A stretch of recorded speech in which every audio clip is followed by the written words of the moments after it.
Welcome back to Jerusalem Minute here on JNS TV, broadcasting from the eternal capital, the Jewish people, and the state of Israel, and our beautiful news studios. Alex, check this place out. Unbelievable. This is definitely a major accomplishment for JNS, and it's a testament really to the viewers, and there's so many of them, thank goodness, and the growth of JNS that we're able to move from our conference room downstairs in our newsroom into this brand new studio here in Jerusalem. Hopefully you should be reporting hundreds and thousands and tens of thousands of hours of news and analysis here from this studio. Very exciting development for JNS, and I'm excited to be here in the studio with you. Unbelievable, and we should use it for many, many years to come, and hopefully we'll broadcast only good news from the state of Israel. Here's a very exciting story starting on that.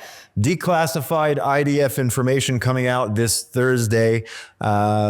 This past Thursday, an unbelievable commando raid deep into Syria. Over 100 Shaldag commando unit soldiers raiding an underground Iranian precision weapons storage factory facility. Not yet operational, but it could have been an unbelievable threat to the state of Israel. Just an operation you mentioned off air. Something on the same, I would say, width as Entebbe. Yeah, the Entebbe raid in 1976 to get back hostages, which we are still in a situation where we have 100 hostages still in the Gaza Strip. But this raid deep inside Syria, I mean, what we're talking about here, it's really incredible. The sophistication of the raid. You're talking about attack helicopters, planes. You have the Shaldag unit. You have search and rescue. All of them having to fly low to avoid radar, then to get to this unit, which was massive underground unit, 70 to 130 meters underground, impossible to hit from the air. So they had to go in, they had to break through the entrances, they had to take out all of the guards there, they had to lay explosives all throughout the facility, and do it all in a matter of hours, and they came out completely and totally unscathed. I really do think this is one of those instances is going to get studied in military schools as the really incredible commando raid, daring raid. And this facility, if it would have come online, and it was in the testing stages already, this would have been a major facility for the mass production of ballistic missiles and other heavy machinery and weaponry that would have been used against Israel. So, and this was done, by the way, before Bashar Assad fell, right? This happened in September.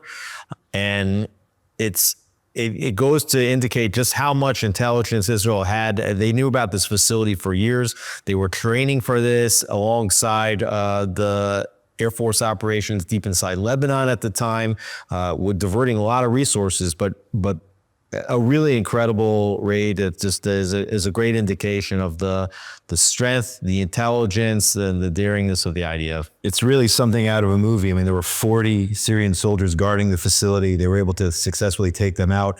And they knew all the while that the reinforcements, the Syrian reinforcements, which could have possibly overpowered them, they were on their way. So they were on a strict clock, and they were able to get inside, plant the explosives, and take out what could have been really a serious danger to the state of Israel. Just an unbelievable operation there. Absolutely. At the same time, here on the home front, more Houthi missiles. I think they fired about 15 or so ballistic missiles at the state of Israel over the last several weeks. Again, it seems like every time we come on air, I describe a situation where it's 4 o'clock in the morning and I have to run down to my shelter. It happened again this past Friday morning, I believe, with the Houthis firing a missile into Israel. Also, another missile fired Saturday night, taken down by Israel's air defense systems. This is becoming almost an overnight occurrence here in Israel. The other night, we all got awoken, and there's reports that actually at least a fragment, if not one of these missiles, hit in an open area near Modi'in. There's no reported injuries, but there was some video of an apparent strike and some reports. The IDF doesn't like to announce if these things hit and where they hit because they don't want that intelligence information to get back to the people that are firing the weapons. But this is something that is becoming more than a nuisance to Israel. And I think that the timing is worth watching. Obviously, the Houthis are trying to get away with as much as they can get away with in the time when Joe Biden is still the president. We're now about 2.5 weeks away from the inauguration of President Trump. And we've already heard discussions from Israeli officials that they would prefer to see some kind of international coalition against the Houthis be formed, that this isn't something that Israel should only have to take care of by itself. But the question is, how long can you wait? I mean, they're basically allowing the Houthis to send millions of people in Israel into bomb shelters over and over and over again. And it's somewhat miraculous every time one of these ballistic missiles gets shot down. Now, obviously, when they're only shooting one, it's a lot easier to intercept than when Iran was shooting 200 at a time. But even so, it's never a guarantee that you can take out a ballistic missile. So, playing with fire, just waiting these next couple of weeks for the Trump administration to get into office. Yeah, definitely. I don't think we should wait until someone gets hurt or seriously injured. I mean, people were hurt running to the shelters, minor injuries, but it shouldn't go any further than that. Israel has to take care of the Houthi threat. At the same time, we still have a ceasefire with Hezbollah and Lebanon. But that being said, the U.S. General Jasper Jeffers, in charge of the Israel-Lebanon Ceasefire Implementation Committee, he announced and informed Lebanese officials that Israel is going to have to stay in Lebanon, IDF forces on the ground, longer than that 60-day ceasefire, essentially saying that the ceasefire is going on for another 30 days with IDF troops on the ground. And it's almost every day we see in the news that Israel finds another Hezbollah command center, another cache of Hezbollah weapons, and they take those out. So there's definitely the IDF is not, while they're not directly in battle with Hezbollah during the ceasefire period, they're still very, very busy on the ground. Yeah, this is something of a limited ceasefire, right? On the one hand, Hezbollah is not firing rockets at Israel. That's for certain. And also Israel is not launching mass scale air raids, airstrikes all across Lebanon. But there are targeted operations taking place in Lebanon as we speak. And it's very important that it's the United States that's announcing that the IDF is going to be staying for another 30 days inside southern Lebanon. It's not that Israel is saying and the United States is pressuring Israel not to do it. Israel's been quiet about it. And here you have the U.S. General Jasper Jeffers stating that Israel is going to stay longer. And important to note also that even that original 60-day period was designed to last through the transition to a Trump presidency. So now you have Jeffers stating that the IDF is going to be there even longer for at least a period of 90 days. But of course, at that time, you're going to be something like a month already into the Trump presidency. And I wouldn't be surprised if this temporary extension really turns into a long-term extension where you see the IDF staying in southern Lebanon for the duration. I don't know what that duration looks like. We have to get an assessment from the IDF, from the prime minister. They haven't really given a thorough assessment of what the situation is with Hezbollah in Lebanon right now. And I also think that we're still in this waiting game, and you're going to hear a lot more information starting to come out after January 20th. So we're still in that period. You mentioned another 2.5 weeks until President-elect Trump takes over. But right now, as reported by Michael Doran, a senior fellow at the Hudson Institute and director of its Center for Peace and Security in the Middle East, he was on a podcast the other day talking about a potential Biden administration surprise, a January surprise at the last minute, a resolution which the United States would perhaps allow to pass against the state of Israel.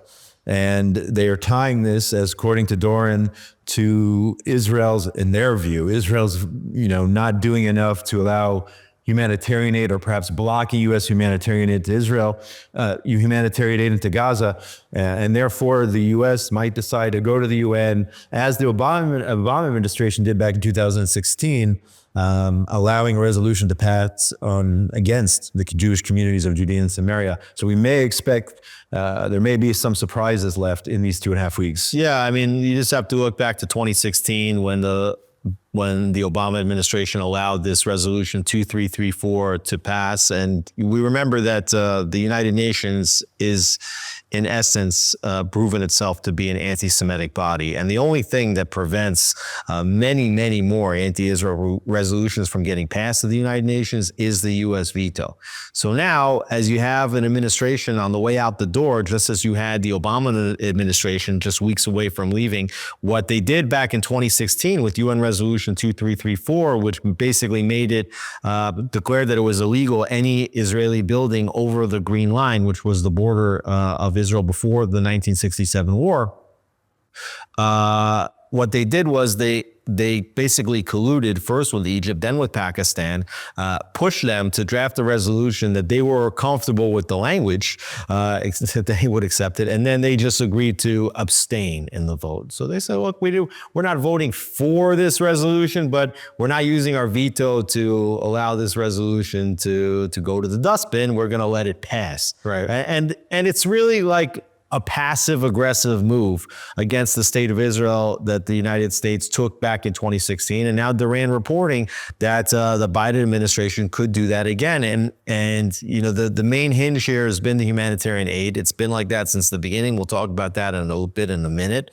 But if the resolution finds that Israel had blocked the transfer of humanitarian aid, when Israel has gone to such efforts to deliver more humanitarian aid into a war zone, and specifically into an enemy war zone, than at any point in the history of modern warfare, but that if they find that Israel was quote unquote blocking the humanitarian aid, then what that would do is it would set the stage for a global arms embargo against the state of Israel. So, you know, it's a really, really backhanded slap in the face if that is what the administration is planning. And if you look back to the ceasefire in Lebanon that we were talking about, part of the reason why Netanyahu and the Israeli government went into that ceasefire was because they thought that that could help prevent some kind of anti-Israel resolution at the UN. Now, it seems like Jeffers here is comfortable with Israel remaining inside southern Lebanon, even past that 60-day period, which was in this way the ceasefire was drafted. But they might come around the back door here and hold Israel responsible for what happened in Gaza. And you know, it won't be a surprise, but it will just put the icing on the cake of what I think has been a very distorted policy from the United States toward Israel in what has been one of the most difficult periods of war in the history of the modern state. So let's explain this. To me, it's a little bit of Jekyll and Hyde, because our next story here, and you mentioned an arms embargo, what could result if that UN resolution passes. At the same time, the Biden administration has informally notified Congress of a proposed $8 billion arms deal with Israel, including munitions for fighter jets and attack helicopters alongside our artillery shells.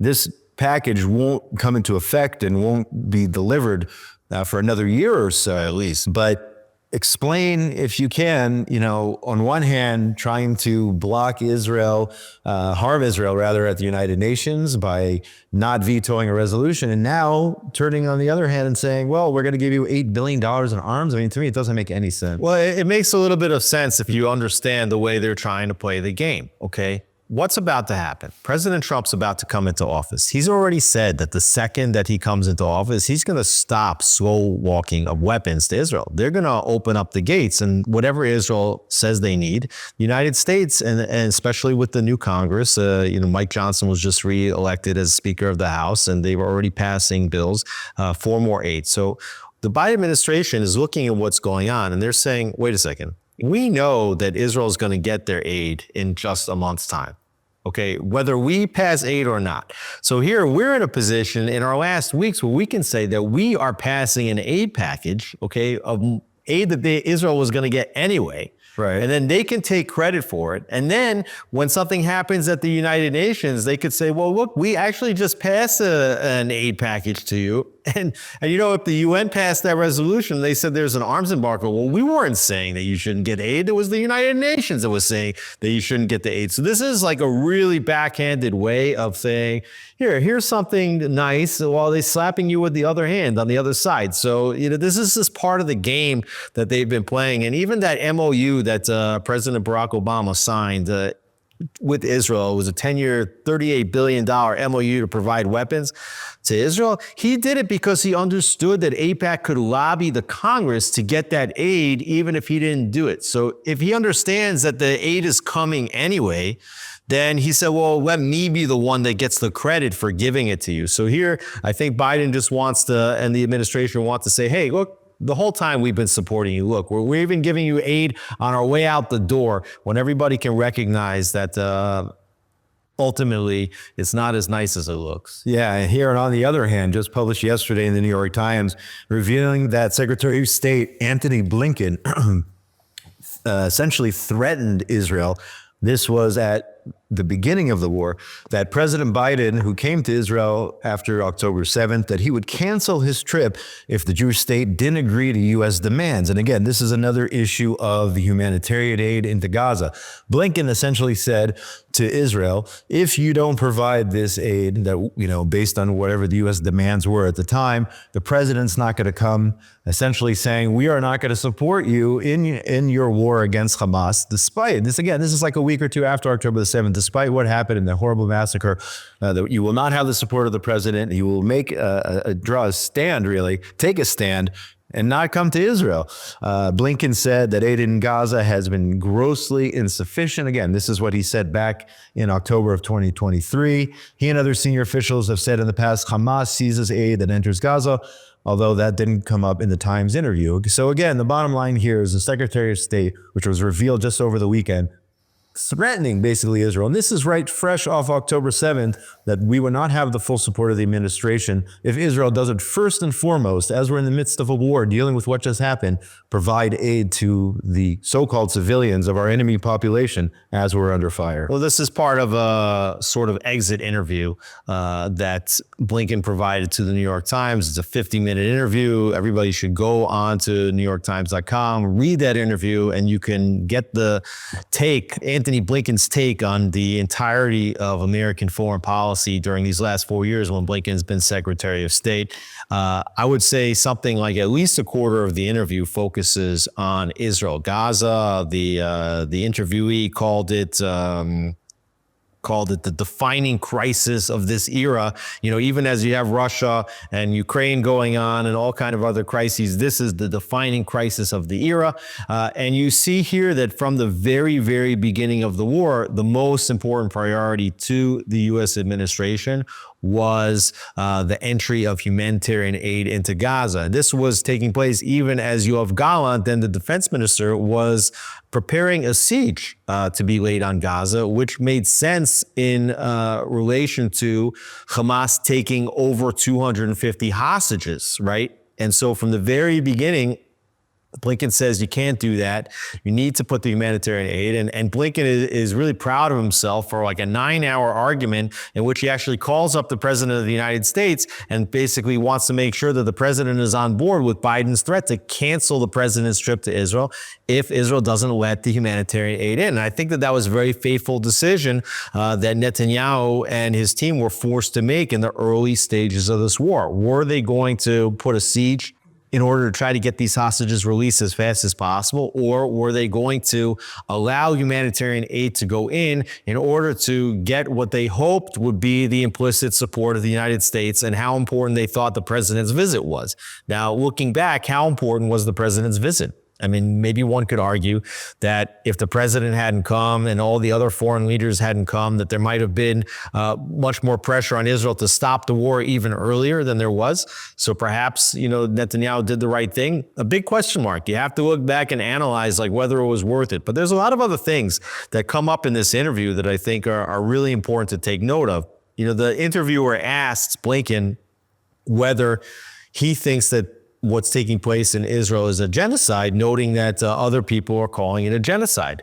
And Blinken says, you know, I don't think that this is a genocide. I don't have reason to believe that it's a genocide. He didn't say no. Right. No, he says, no, I don't believe it's a genocide. But he followed that up by saying, but other people can draw their own conclusions. There you go. Okay. So he didn't say, I can tell you unequivocally that what's taking place in Gaza is not a genocide. He says, I personally don't think it's a genocide, but if you happen to think it's a genocide and you happen to be the International Court of Justice, for example, and the United Nations Security Council and you think it's a genocide, well, that's pretty much your prerogative to do that, right? Now, he also said something interesting regarding the release of the hostages. He said that there's basically two things that are holding up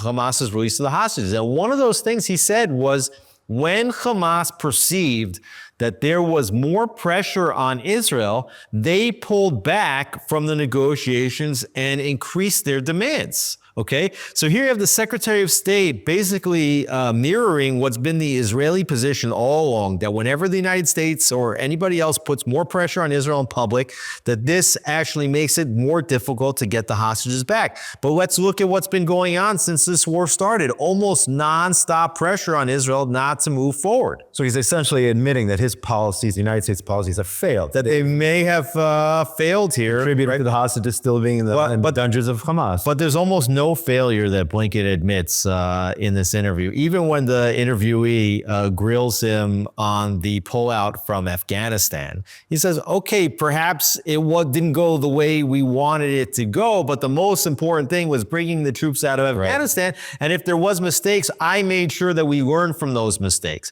So you really understand here that you have foreign policy that really, really hurt Israel. The second thing he said was when Hamas thought that Hezbollah and Iran and Yemen would get involved in the war, that would also make Hamas harden its position. And he says how much efforts he went to try to prevent the conflict from spilling over into other arenas. But what happened? The conflict did spill over into the other arenas. So Blinken was not successful in limiting this conflict to Gaza.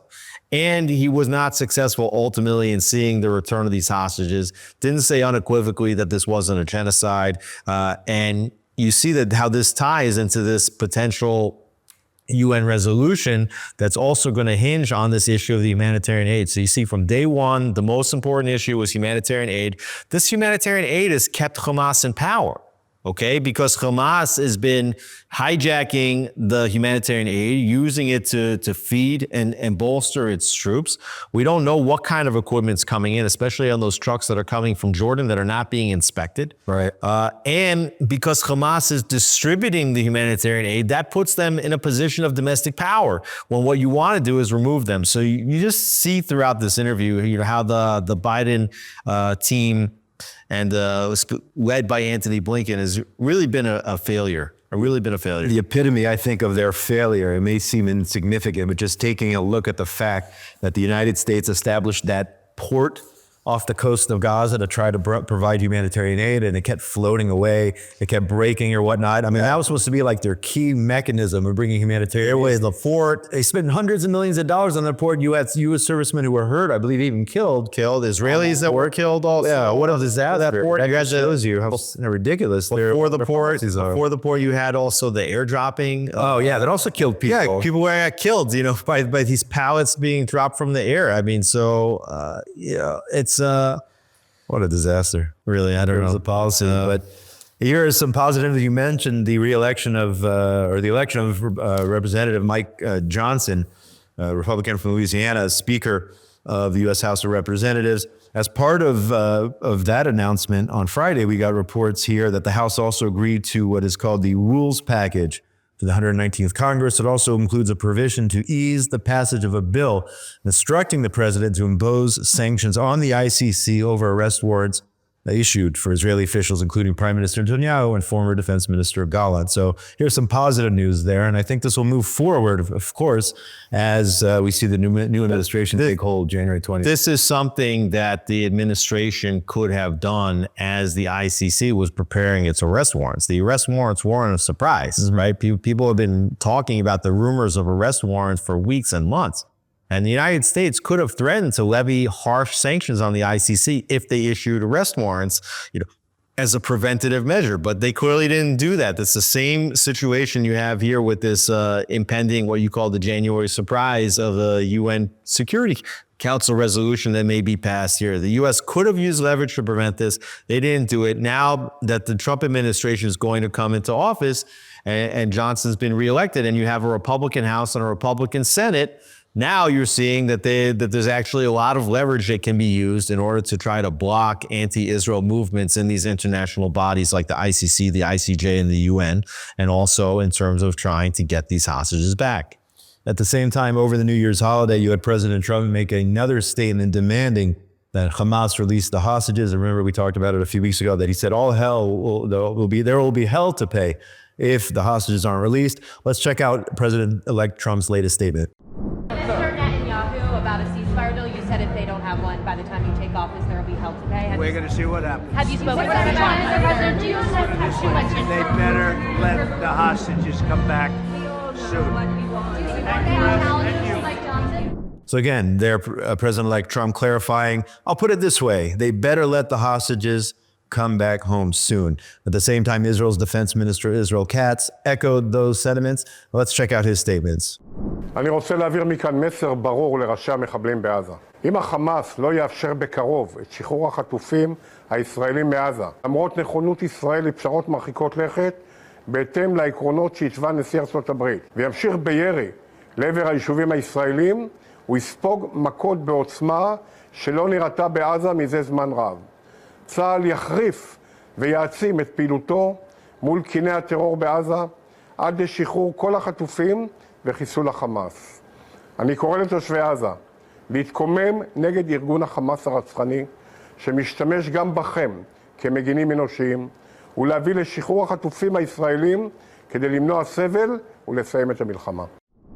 So there you have Defense Minister Katz saying the IDF will intensify its activities against the terrorist nests in Gaza until the release of the hostages. It seems that Israel, the Trump administration, basically on the same page. But again, as you talked about before, when you show weakness, whether it's with the hostages or any other situation here in the Middle East, that's when you get stepped upon. That's when Hamas says, no, we're not going to do a deal. But here you have the president once again demanding, and our defense minister saying the hostages must be released. And even Blinken said in that interview, he said, even now we're very close to getting the hostages back. We were very close at many points throughout the process. Trump had said earlier that if the hostages were not released by January 20th, there will be all hell to pay. Okay, it looks like everybody understands that the chances of getting the hostages back before January 20th is slipping away. So Trump didn't double down and say there'll be hell to pay. We don't know what that's going to mean. He said they better be let home soon. But you can be certain that Trump and Netanyahu are already talking about this. And I hope that we'll get to the hostages back as soon as possible. We just saw now another video of a hostage come out. And, it's really horrific, the suffering and the psychological warfare of these hostages. God willing, this situation will come to an end quickly. Yeah, this was IDF servicewoman Leary Albag, who was one of the young women who were at Nachal Oz on October the 7th. Their base was ransacked by Hamas, and several of those girls were taken hostage. They released the video. Hamas released the video. Just shows you who they are. Again, more of this propaganda as they claim they want a deal and they claim they're going to negotiate in goodwill.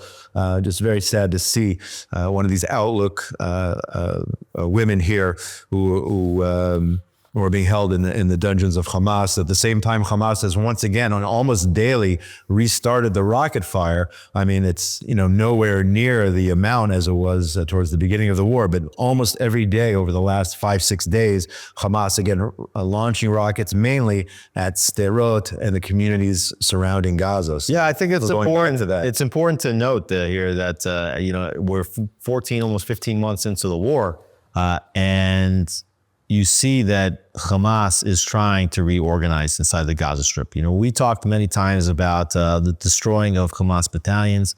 And when we talked about destroying a battalion, it always referred to, as the government said, 50% of the battalion killed or injured, which means that you could have 40, 50% of the terrorists running around. And what Israel had done through the assassination of Yahya Sinwar, Mohammed Deif, and other Hamas commanders was take out the command and control center structure of Hamas. But Hamas has had the opportunity to reorganize itself and to combine battalions that may have been technically destroyed and create essentially new battalions, whether they're bigger or smaller, in also to find whatever outstanding rockets there still were throughout the Gaza Strip. And remember, I personally spoke to some of the Army staff that was inside the State Taman fire room in Gaza. I asked them, what percentage of buildings did you find rockets, weapons, tunnels in? They said over 90% of those buildings. Okay. Israel has not destroyed 100% of the buildings in Gaza. In fact, there are certain areas of the Gaza Strip that the IDF has almost not touched at all. Some of them because they believe that maybe there's hostages there. What that means is that there are certainly areas where there were rockets stored, where there may have been rocket production facilities that were not destroyed. And you're seeing now Hamas reorganizing and trying to attack IDF soldiers, and there being more and more firefights inside the Gaza Strip, and Hamas continuing now to restarting the fire of rockets. And one of those rockets hit the Erez crossing, causing some damage. So Hamas is not finished. And I think that this is a strong indication that the IDF is going to remain in Gaza for a long time, even if the same way that you just saw that the U.S. General Jeffers said that Israel and the IDF is going to remain in southern Lebanon, they're going to stay even longer inside the Gaza Strip. And there's good reason, because Hamas is not yet finished off. At the same time here, we should report that the IDF took out Hamas's Nukba platoon commander in a drone strike this week. According to the IDF, he was the leader of the October 7th attack on kibbutz Nir Oz. So the IDF is still taking out key Hamas figures. Are we headed towards some sort of coalition crisis in our government here in Israel? And the reason I ask that question is that over the last several days, there's been a lot of tension, to put it mildly, between Prime Minister Netanyahu and Minister of Internal Security Itamar Ben-Gvir.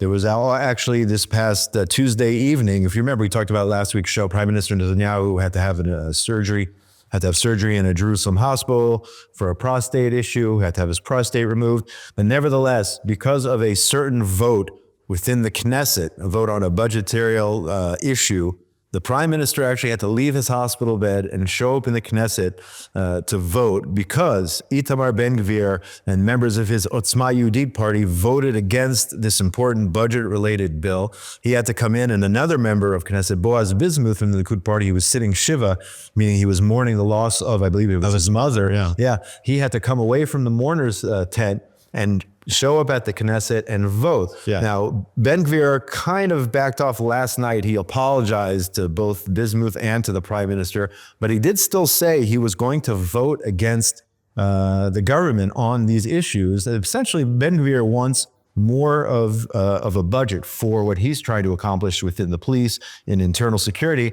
With that being said, to actually make the prime minister leave the hospital bed instead of creating another arrangement where one person would vote, for, and one vote against, and they would cancel. Right. I mean, the opposition is certainly not going to do one of those types of vote swaps in such a situation, because if the government didn't pass the budget, that's an automatic trigger for elections. It's basically a no confidence motion, and you go towards an election. So, but in the crisis, Ben-Gvir playing with fire. Yeah. But you see also how important was the move, and we talked about this several weeks back when Netanyahu was preparing to fire Yoav Gallant, who has, by the way, this week also resigned his position as a Knesset member.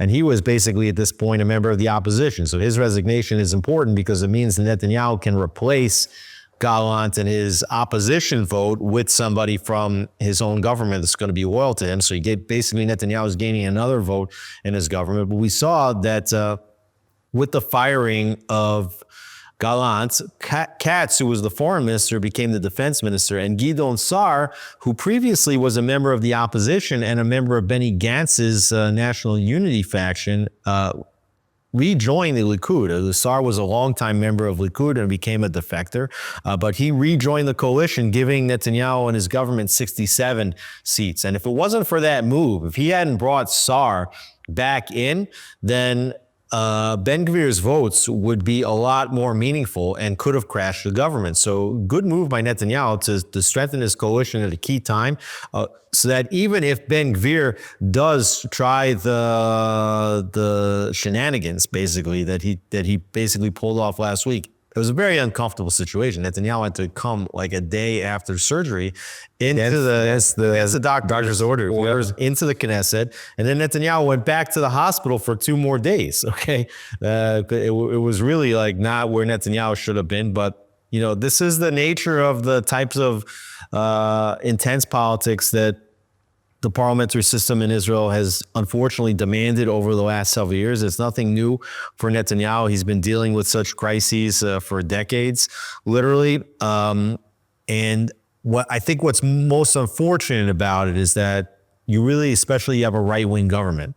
You want the right-wing government to be united, specifically during wartime. I mean, what happens if this government falls? You're going to get a left-wing government. Yeah.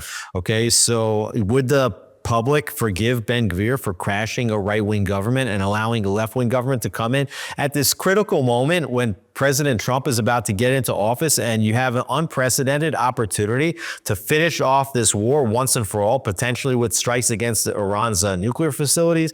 You know, and the timing of this is really unbelievable, and it actually gives a lot of credence to the opposition and the center left in this country that said that Ben-Gvir is a pyromaniac.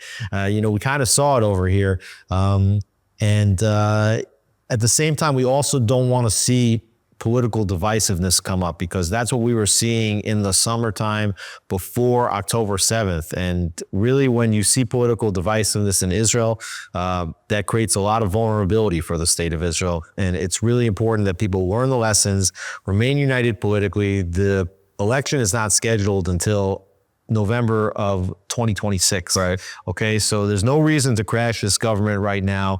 No reason to bring back the political divisiveness to the public sphere. Ben-Gvir also was in the news this week because of the High Court of Justice decision to strike down a component of a controversial law passed on behest of the National Security Minister Ben-Gvir to give him essentially more power in his authority there as minister. So the High Court gets involved, strikes down a certain or key aspect of this law, but had to do with powers in terms of what he can or can't do in running the police force. You're seeing a lot of power plays between the government, between the court, and also the Attorney General.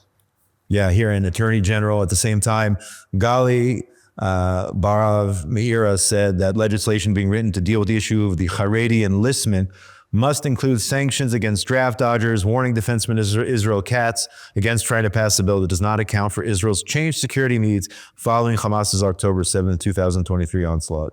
Right. Now, this is really interesting. And the Attorney General was not appointed by this government. The Attorney General was appointed in the short-term government that was led by Naftali Bennett in that 1.5 year period when Netanyahu was not the prime minister. And the Attorney General is on a 6-year contract. Unlike the United States, where the president appoints the Attorney General, here the Attorney General is on a 6-year contract, and it's very difficult to fire her.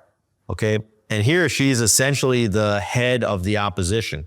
Now, you're taking one of the most divisive social issues in the country, which is that the Haredim the ultra-Orthodox should serve in the IDF. It's an issue that's becoming more and more consensus across society that this mass exemption for the ultra-Orthodox has got to end.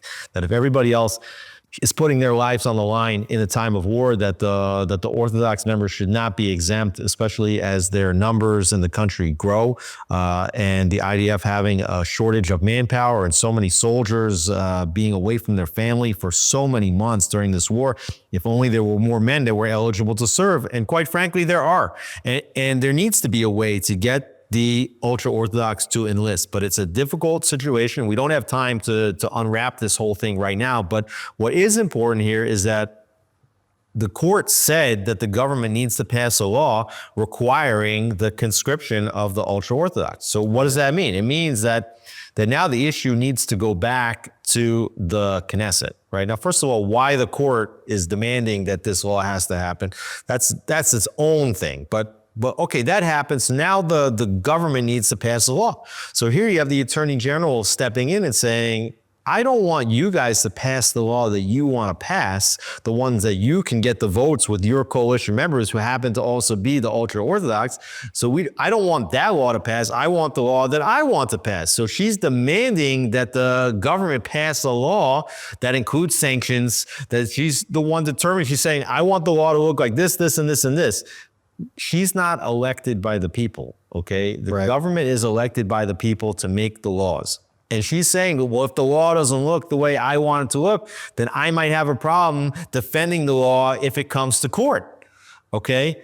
It's her job to defend the laws that are passed by the government. She has refused to defend many of the laws that have come to the High Court, but she also even went on to say that not only would she not defend it, but that she would make it illegal for the government to use its own legal mechanisms to defend the passage of such a law. So she is basically coming in and saying, Prime Minister, Knesset, you guys think you have power. You don't have power. I will tell you what the laws are going to look like. If I don't like the laws, I will shoot it down. I will not defend it in the court. I will not let anybody else defend it in the court. So you see here again a major component of what was part of this judicial reforms package that got shot down over the summer, which is the overreaching authority of an unelected official, the Attorney General of the State of Israel. Yeah, and just one other note, Justice Minister Yariv Levin lambasting the court and their high court's decision to of being a closed club that overrides the will of the Knesset. Right. Now, by the way, the Defense Ministry has its own legal mechanisms, right? There are legal advisors inside the ministry that are supposed to deal with laws that deal with enlistment to the army, and the Attorney General trying to supersede that authority here as well.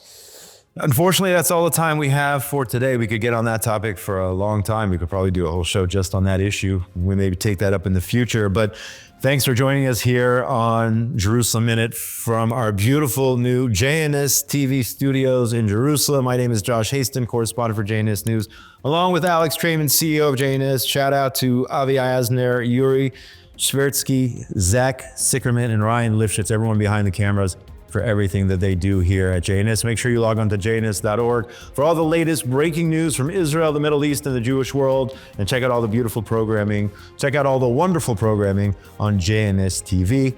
Have a great week, everybody. Shalom, shalom.